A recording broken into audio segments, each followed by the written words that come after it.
time has expired, and I call the member for Fairfax.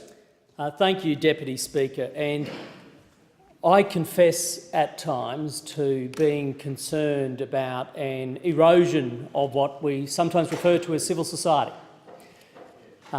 We do see a breakdown in the family unit. We see a drop in spirituality among most Australians, actually, at the moment. We see traditional community groups lacking the volunteers to continue. Volunteering in Australia is wonderful, but demand is exceeding supply. And it's easy to get down, believing that our civil society is eroding and people are going to fall through the cracks and what's going to happen.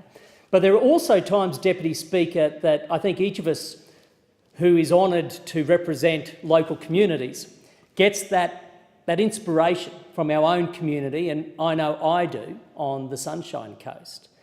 And let me use 3 examples today. One based on a town where people geographically are getting together. Another one based on where people are unleashing their talents, particularly through sport. And then thirdly, social inclusion, where people are coming together. Deputy Speaker, when it comes to community working as one in a town, I use the example of a project called Reimagine Nambour.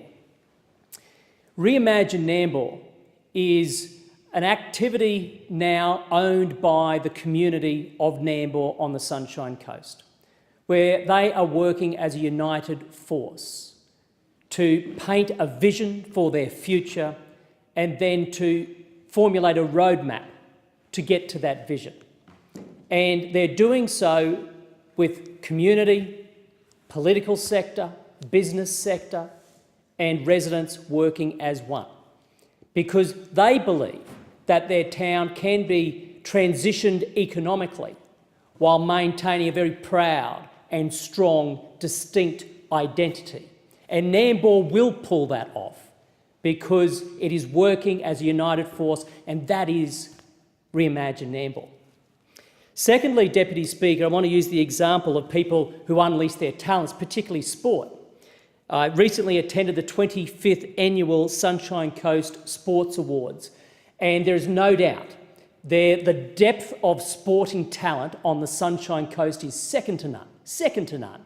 And it starts at the grassroots. That's where it's at. And I want to pay tribute to local legend, in fact an Olympian, Benny Pike, who has recently stood down as chairman of the Sunshine Coast Sports Federation. Benny has put his heart and soul into helping people in sport, and he should take a bow because he's done everyone proud. He wears it on his sleeve, and a big congratulations to Benny.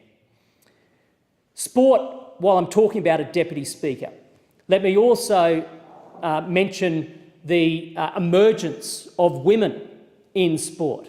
Now, I'm home to the Lightning on the Sunshine Coast and pretty proud of our track record, and we want 3 years running, by the way. But if again you look at grassroots sport, recently I was very proud to announce federal funding for the Maroochydore Swans. Now, some would wonder, is he talking about the Swans rugby or the Swans football soccer? Well, both, actually, because the federal government has extended grants to improve the change rooms and facilities so that the women who are playing rugby and footy can actually have the dignity of their own change rooms. It is so important that we support women in sport.